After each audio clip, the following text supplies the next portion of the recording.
for AEW Unrestricted. We are the official podcast of All Elite Wrestling. Tony Schiavone and Aubrey Edwards back with you for another week. Aubrey, how's things going? Things are going great. We've got just so many new people joining AEW. It seems like every week there's a new person added to our family.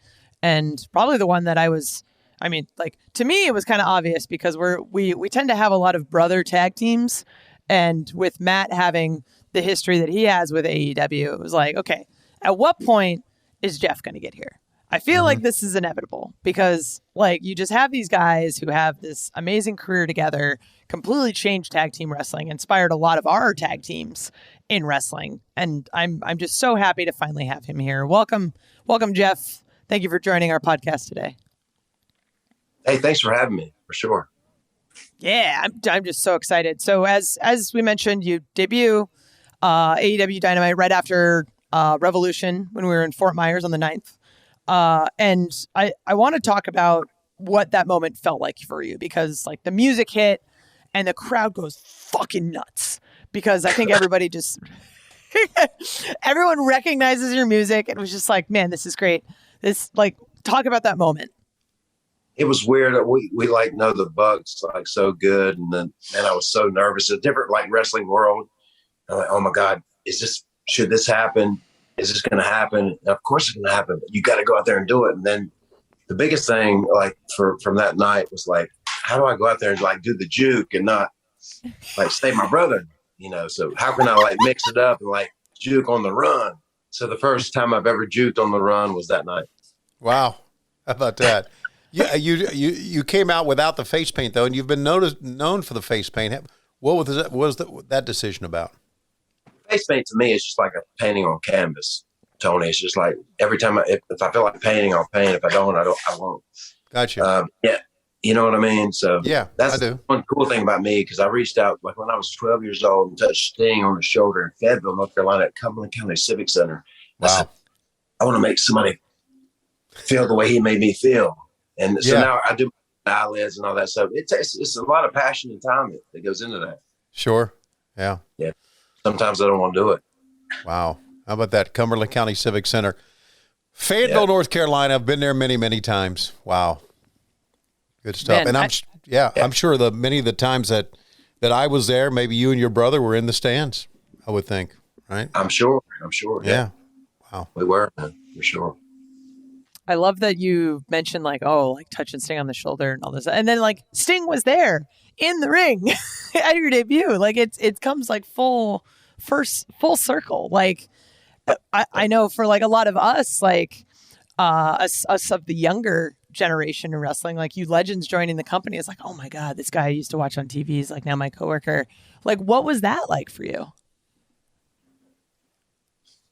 I don't consider myself a legend other than you are. Shut up.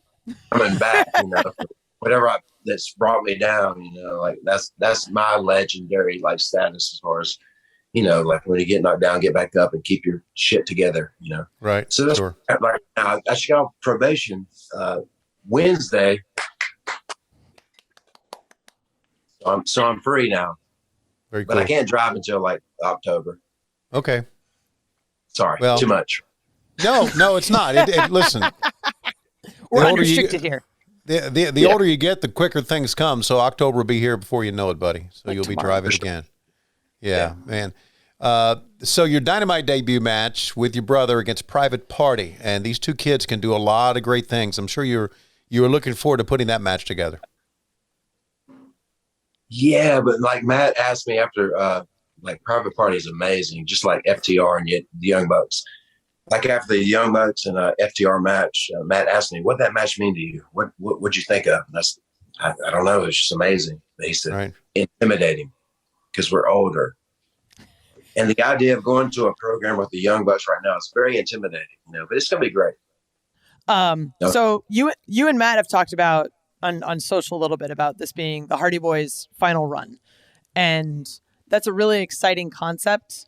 It's also kind of like a single tier concept because you guys have been, a part of wrestling for so long. How difficult of a decision is it for you guys to kind of have this be the final run? Well, like the unknown, like when we say that, but it might not be correct. So we could last forever. I mean, like until we're 75 or something. I mean, who knows? But the idea right now, because we're older, we're beat up. So the idea of the final run is very good. I'm glad you said we're beat up because I'm not glad you said that, but I'm glad you touched on that because Jeff going up on the ladder and then going up on a ledge and then doing the Swanton Bomb on the table. You, how many more of those you got in you, buddy? I mean, I'm thinking, oh my God, here he goes again. And it's like, I've seen you do crazy things on a ladder. The world has seen it.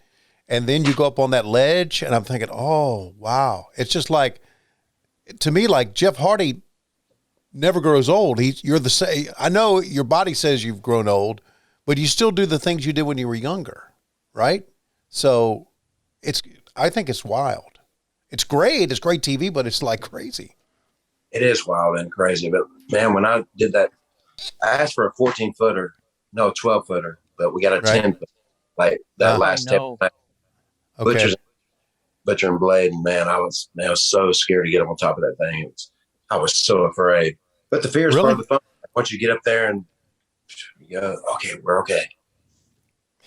I remember being backstage and watching your little juke and run and talking to Blade after he came to the back. I was like, hey, so what's it like to take like the first swanton that Jeff Hardy did? And he's like, oh my God, it was unreal. It was so great. This is incredible. And then it's like just over and over again. It's okay. Now you're in a program with him and it's just unreal. And I think we were sitting in the back watching you climb up and jump off the roof and it's like, oh, his second day on the job and he's already doing stupid shit. This is great. This is awesome. I love this, Jeff. This is amazing. Oh man. I want to go back to, like, we touched on the face paint a little bit, like it being a canvas and whatnot. But I'm curious, is there any sort of inspiration you take for like what colors you're using that day or what designs or patterns you have? My biggest thing now is like I have like a certain color, like 3 colors normally, like whether it's like black and white and gray or like orange and green and red or whatever it is. I have these images in my head and I like try to bring them to life. But like my latest thing is like with the skull stuff is like trying to separate like human from alien to soul. Like half skull, half alien. I'm trying to figure it out, but I can't yet. But that's the latest I've been thinking about as far as like trying to like, become one with like what happens to me when I pass away. Ooh. Sorry, that was deep. But no, listen, we're unrestricted. Okay. That's what we're about. So talk about first time you met Tony Khan and the conversations of coming to AEW once your non-compete was up. We never talked like at all. I met Tony Khan for the time at Ric Flair's anniversary party with Wendy. So right. His birthday. Oh, what anniversary? No. Okay. But then he said, I own this company called AEW. I said, what? And that's you? You're the guy? Yeah. Yeah. We had such a good time, man, over that weekend. It was amazing. And I was like, oh my gosh, I love Ric Flair like crazy. And like, because of Rick, I met Tony like early on, but like, yeah, before the 90 day, we didn't talk at all. That was what was so crazy about my like arrival at AEW. Like I didn't know nothing until 6 a.m. that morning. I think my wife found my phone and said, okay, you're leaving at so-and-so time, to get there. Cause that was my 90 days was up. Because, and then like the spoiler alert, as far as like I did a music show and some guy recorded me saying, yeah, I'm going to AEW. They enhanced audio and I totally said, I'm going to AEW. But that was like, of course I'm going to AEW. Right. Yeah. I mean, so there's nothing illegal about that. Yeah. Yeah. Sure. And it was like, I didn't know, but we all knew, right? Your brother's here. Your non-compete is up. Hell yeah, Jeff Hardy's coming to AEW. It's like, even if it's not official, like it's almost like, why the fuck wouldn't he? Right. That's right. It's a no-brainer. I mean, for sure. Right. Exactly. Very well said. It's no-brainer. I remember on that day we're in the locker room getting ready. Britt Baker shows up. She's wearing a Matt and Jeff Hardy t-shirt. Awesome. And we're just like, wait a minute. And someone asks, how many days has it been? It's like, well, it's been 90. Oh, fuck.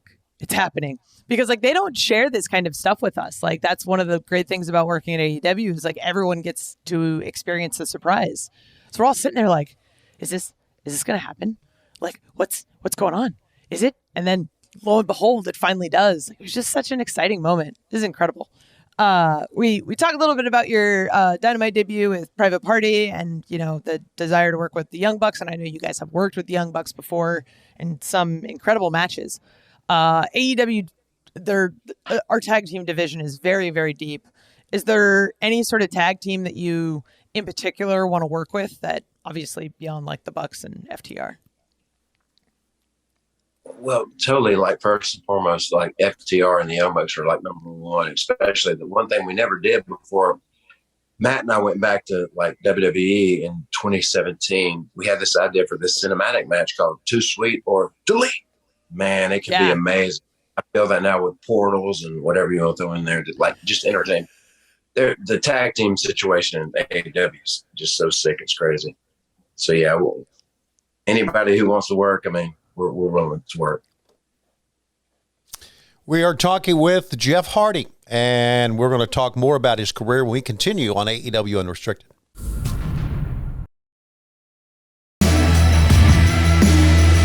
This is Aubrey and Tony here on AEW Unrestricted, talking to the wonderful and amazing Jeff Hardy. So happy you're here. So happy you're with your brother. So happy we get to watch you do crazy, insane shit in our ring. Like it's absolutely wonderful. And speaking of crazy, insane shit, you guys basically like you can't talk about TLC matches without talking about the Hardys and some of the stuff that you guys have done, like with Edge and Christian versus the Dudleys. Like, talk about kind of being at the forefront of these crazy types of matches and like coming up with ideas and all this sort of stuff. Yeah, for the longest time until like the other night when me and Matt and Christian were talking, I was like, yeah, we were the first unofficial TLC match. He said, no, not really. It was just a triple threat ladder match. Right. We used tape, no chairs. I got to go watch it back. I don't think we used no chairs. So was that the first unofficial TLC or did we create something? I'm not sure. Right. I want to say this, that I know throughout time there have been great ladder matches. I know a lot of people go back to WrestleMania. I think of WrestleMania 10 with Razor and Shawn Michaels for the Intercontinental title. But the best ladder match I've ever seen, and not even the triangle match, was 1999 No Mercy. You guys against Edge and Christian. JR had a spectacular call that day. You guys were on point. To me, it is what a ladder match should be.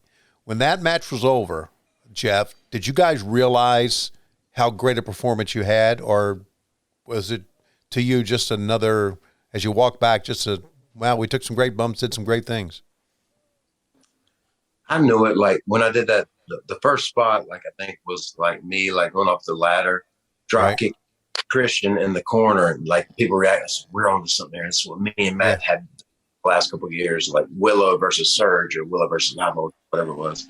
Right. With all these ladders at the fairgrounds. But yeah, we knew we were on to something, man, and we've already changed our lives, man. It made us. I mean, pretty much that was the moment that like those guys are special. And we're going to roll. Yeah. I rarely watch a match a second time, but I've watched that like 4 times. It was flawless. It was flawless. I don't mean you're right. You're right. It was. Yeah. By the way, for again, you fans who haven't seen it, it's No Mercy. It was in Cleveland, I believe, right? And it was 1999. Yeah. Something else, brother. Crazy. Yeah. I mean, we talk about matches that like stand in our minds as some of the greatest, but are there any in your mind that are like, oh, this was my favorite match, or this one was really great for this particular reason? Like, are there any that stand out to you? Yeah, first and foremost, Shawn Michaels versus John Cena were in the UK. They did an hour-long Ironman match, and I was just born, which makes me think of Daniel Bryan versus Adam Page. Like they went for the first hour of like Dynamite. They went for an hour. It was they're so respectful and just admirable and impressive. But yeah, Shawn versus John Cena in the UK. Because I remember like seeing Shawn in the back and they were talking about it. They went out there and actually did it. It was mind blowing. Have you and Matt ever worked a 60-minute Broadway? Something like that? 30 minutes.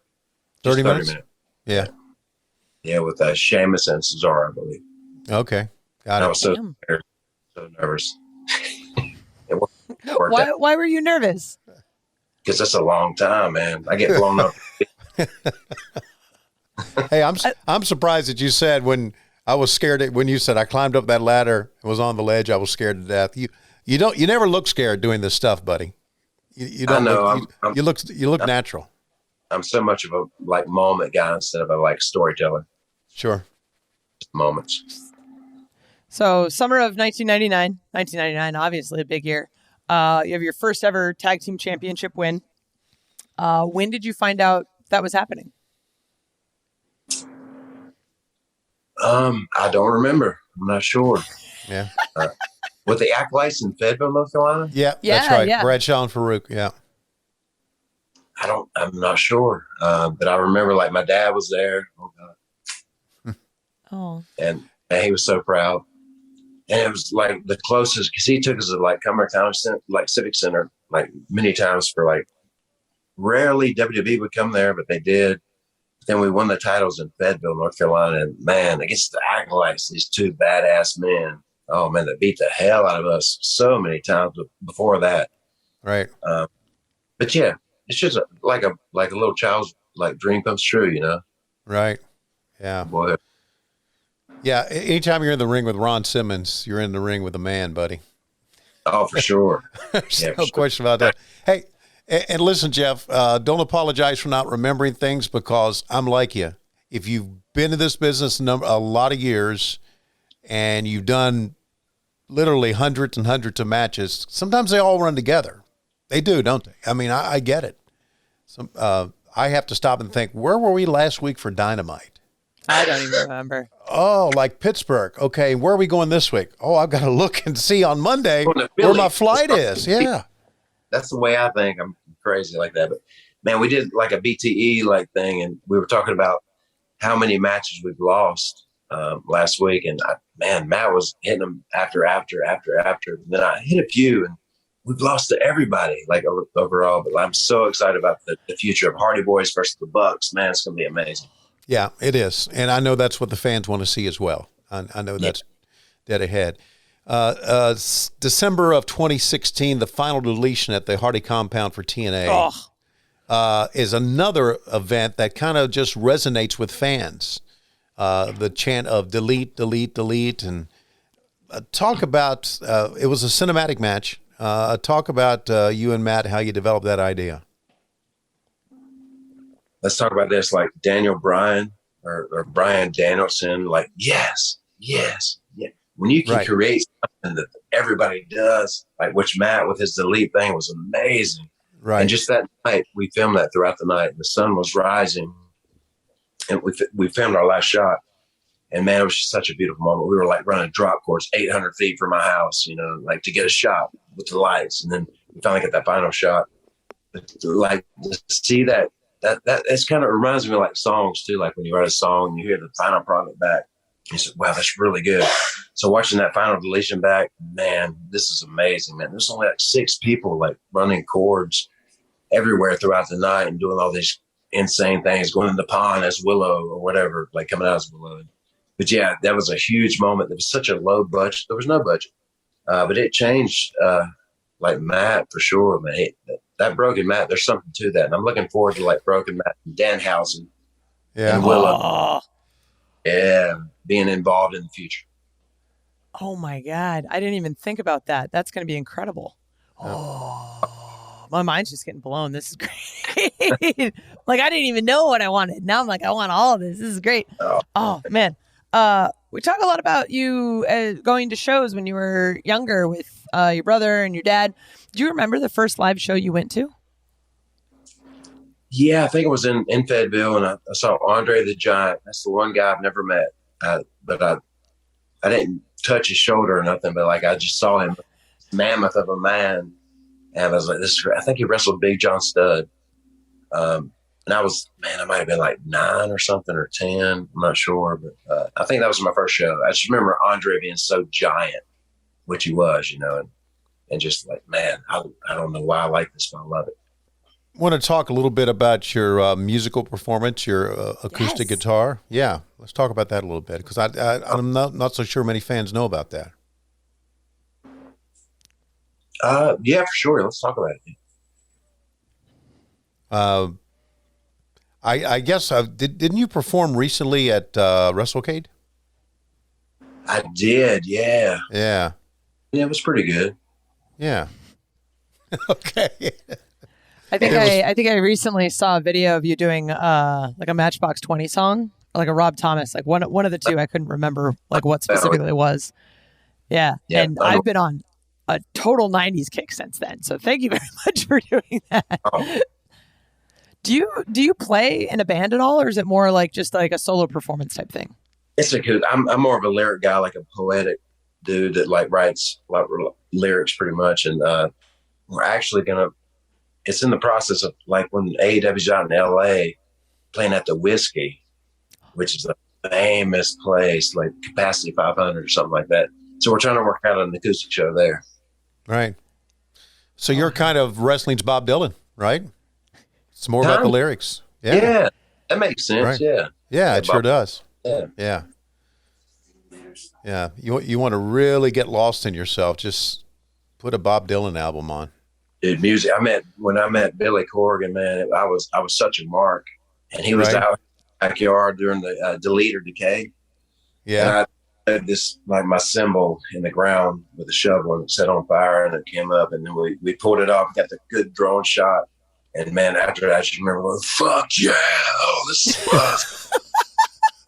And Billy Corgan was in my backyard from Smashing Pumpkins. I was such a mark. And I just, even with like Butcher in AEW, I'm such a mark for every time I died. Then I binged videos one day, and like Matt said they broke up, and I was like, oh shit, how do I approach him about this? I'm like, hey, you got original stuff laying around? I think maybe they're right too. Oh my God. Oh my God. Yeah, I mean, Andy's a great guy, and he loves talking about music and stuff too. Yeah, love so Andy. Absolutely great. I'm curious, like when did you start getting into music, and what kind of music do you listen to? When I went to a high school, elementary school dance. I was very nervous. I was like in the 8th grade. I won a dance contest because I thought I was Vanilla Ice. Because Vanilla Ice, this is probably 91, something like that. Won the dance contest, and I was, oh yeah, we're gonna have a band, and but then Pearl Jam and the grunge movement like came out with the album 10, kind of changed my life.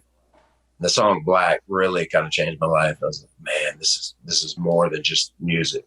This is spiritual. And so, and Chris Cornell and even Linkin Park, I'm kind of binging on them. Lately, I've been binging on Bring Me the Horizon. I'm really into their stuff, and even 30 Seconds from Mars. To Mars. Okay.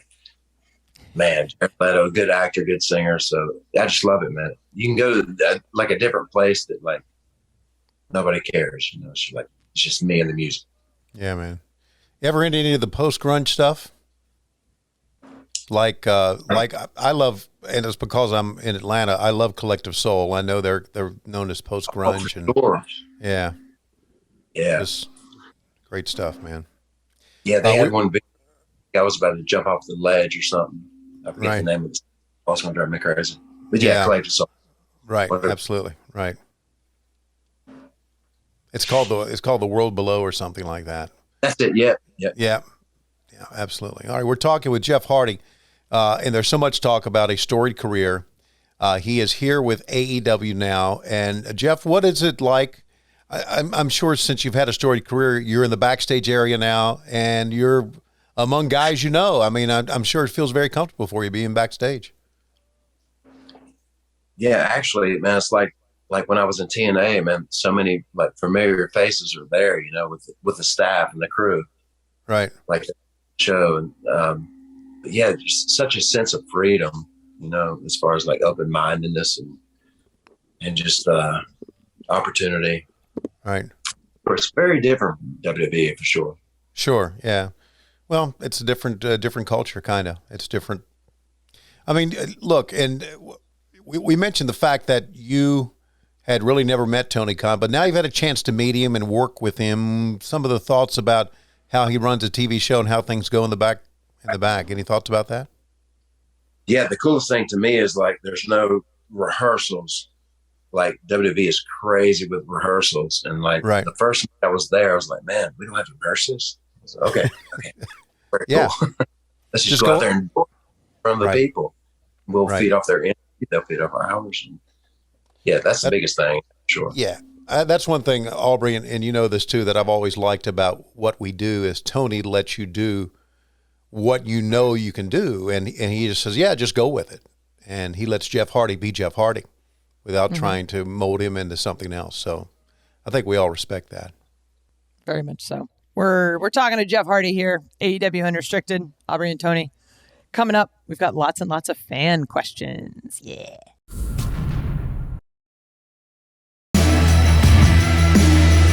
You're listening to AEW Unrestricted. Aubrey and Tony here with Jeff Hardy. We've learned a lot about his background in music and wrestling, and just I'm so happy he's here and he's able to give his experience and mind to wrestling so that we can all grow as a company. And oh man, I'm so excited every time we hire someone new. I'm like, yay, this is awesome. New friends to play with, new friends to work with. This is incredible. We've got lots of fan questions from Twitter. Obviously, you're huge. People love you. It's absolutely great. Got a question from Rick Guzman. Who is your favorite high flyer to watch in AEW? Gosh. Dante from yeah. Is that right? Dante. Yes. That's a good one, buddy. Ooh. Kid can do incredible things. Absolutely. J Mac wants to know, how long did it take you to perfect the Swanton Bomb?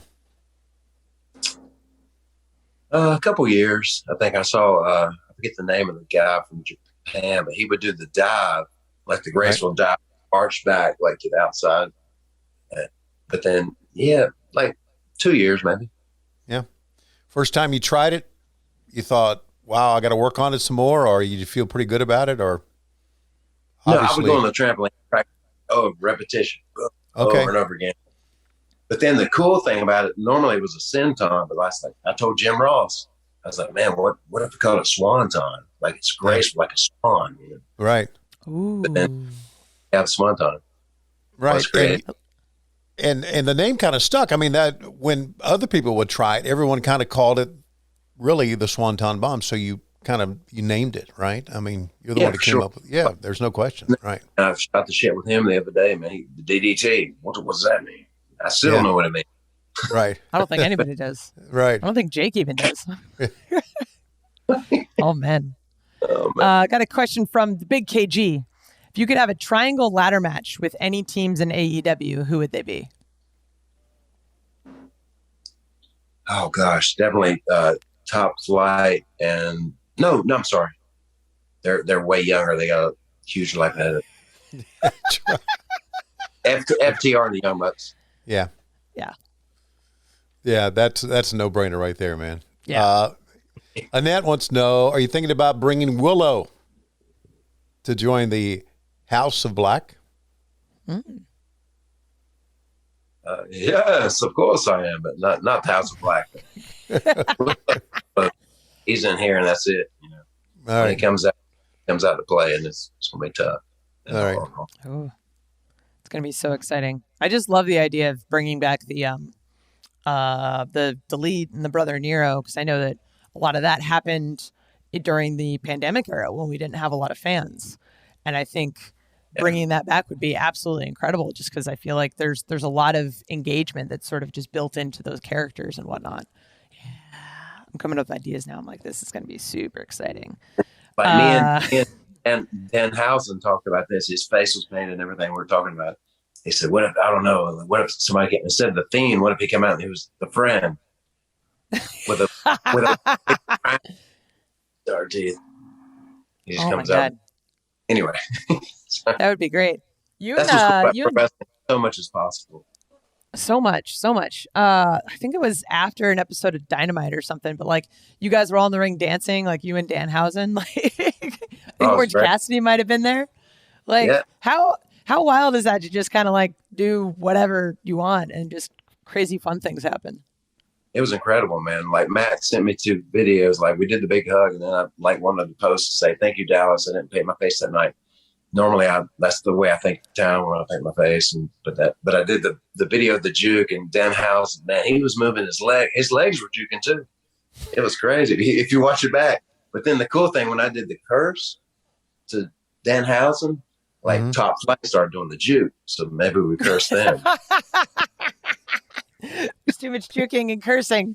Who knows what's happening anymore? This is crazy. Yeah, that's what's cool about pro wrestling. That's right. Anything's possible. We have a question from Dark Order 74.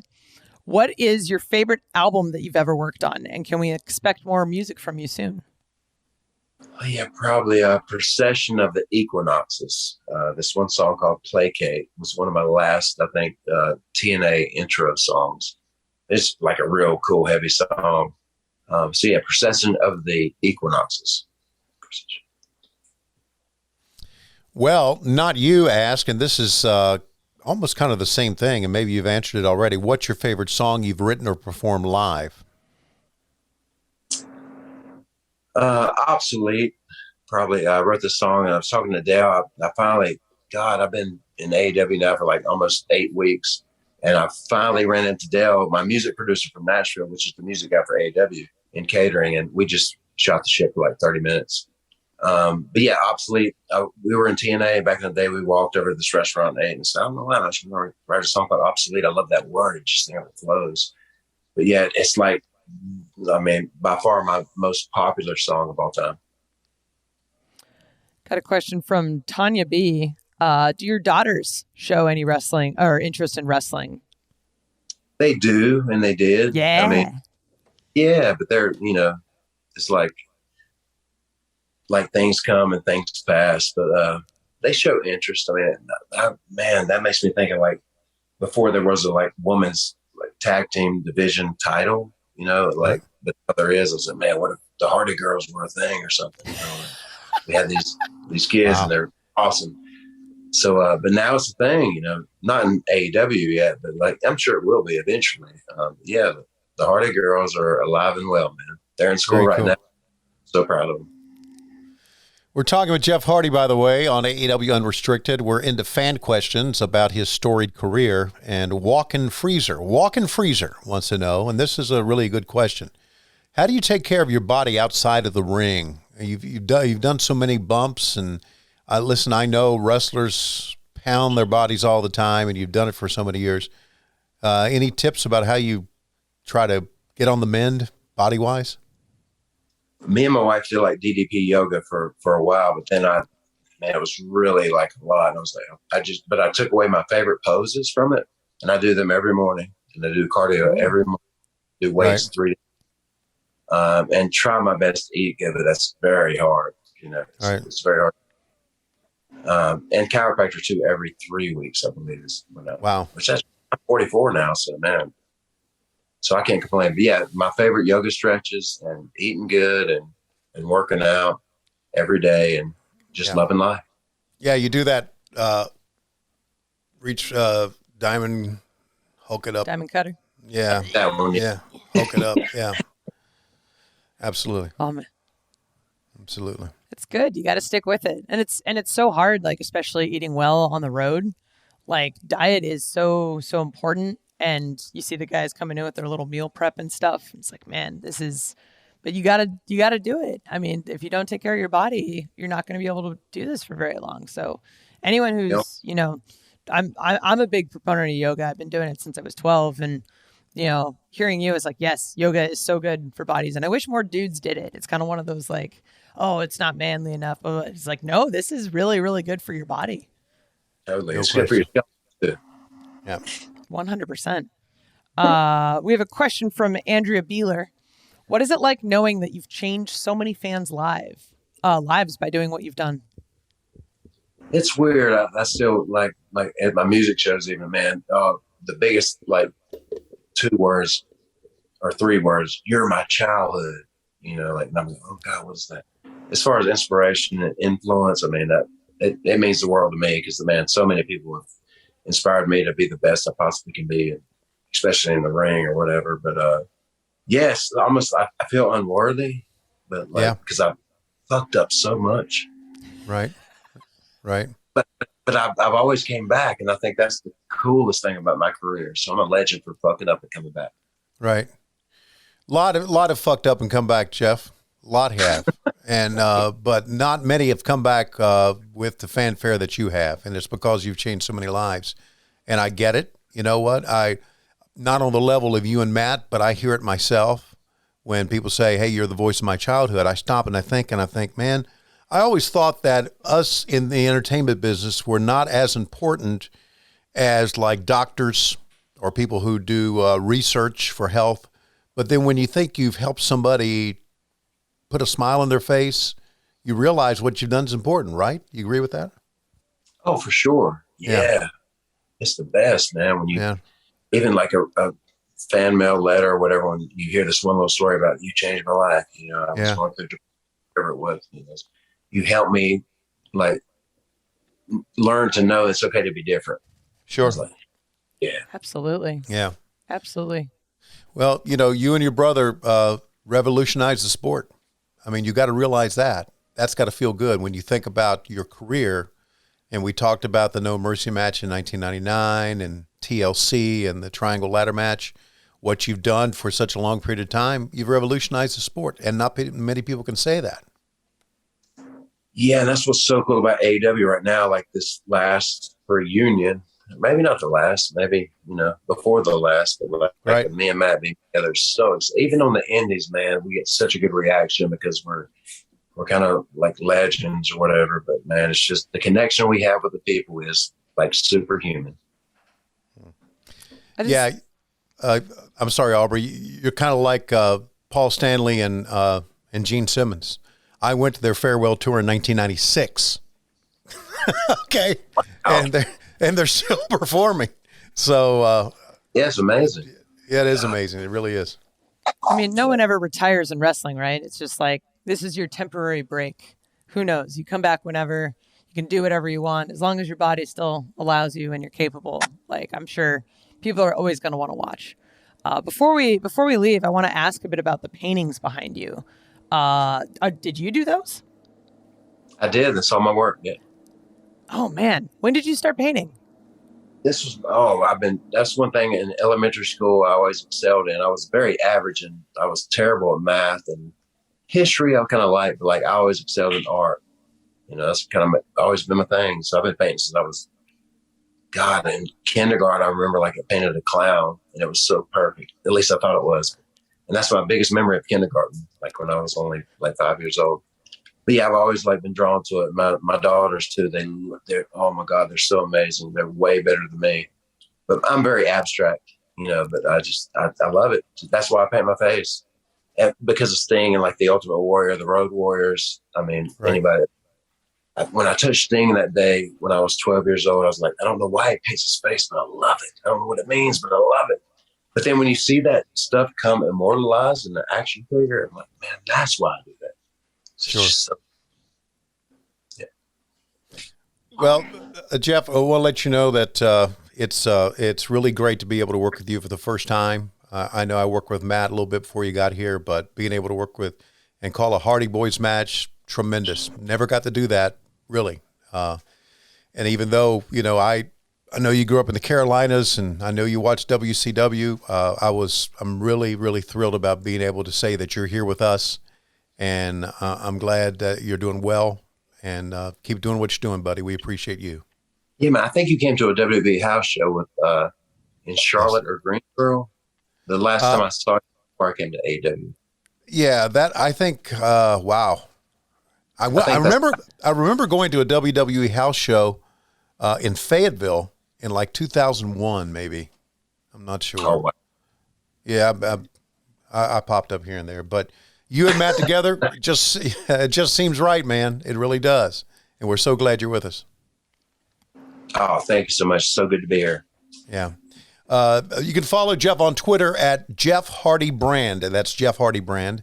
And as always, you can listen and follow this podcast. We are AEW Unrestricted. We come to you for free at Apple Podcasts, Spotify, wherever you get your podcasts. We got a video version where you can see Jeff's paintings, by the way, that we talked about. Just search AEW Unrestricted on YouTube. And that's that. And Aubrey will tell you the rest of our very important lineup. Unrestricted's Thursday, but we're also on every single night of the week, practically. Elevation on Mondays and Dark on Tuesdays. You can catch both of those on YouTube, 7 o'clock, 6 Central. You can catch Dynamite on TBS Wednesdays, 8 o'clock, 7 Central, and Rampage on TNT, 10, 9 Central. Just so much going on, so many awesome people to watch. And now we've got the Hardy Boys. Like, this is just absolutely incredible. I'm Aubrey Edwards. This is Tony Schiavone with Jeff Hardy. Thank you so much for listening to AEW Unrestricted.